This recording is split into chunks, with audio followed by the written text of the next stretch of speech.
Hi, and welcome to Pittwater. Thank you for downloading the Trace the Wall app. We will now begin our walk along the wall with the wall crossing sustainable boundaries. The wall, pushing sustainable boundaries.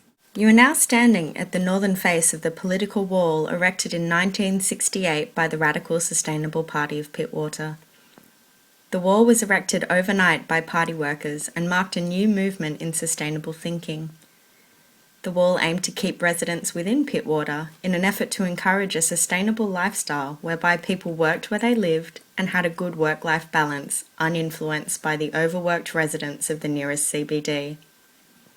For the most part, the wall was successful in seeing these desires come into fruition.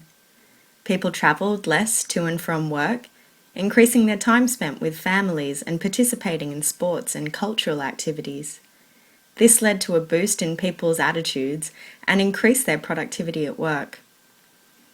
As the wall stood, many people became thankful for its presence, isolating their paradise from the rest of the world. However, a closed system can only stand for so long before decay and eutrophication sets in.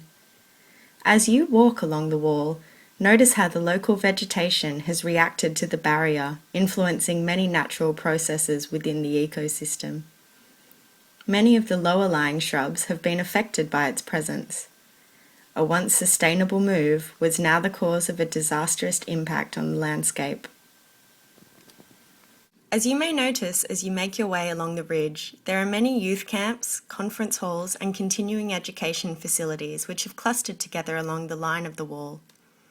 This is by no means a coincidence. When the wall was erected, many people would meet at it to exchange goods and information. Whilst the residents of Pittwater were happy in their seclusion, there was not enough agrarian land to provide for the people. Goods and supplies often had to be brought across the wall to supplement their supply. In an effort to live consciously, the people of Pittwater offered up their skills in the ways of business, research and development, and the arts to exchange as payments for the goods.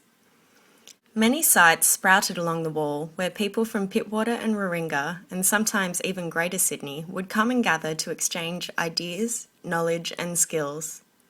Even when the wall's boundaries began to dissolve, these sites remained strong and still function today as places for sharing and development.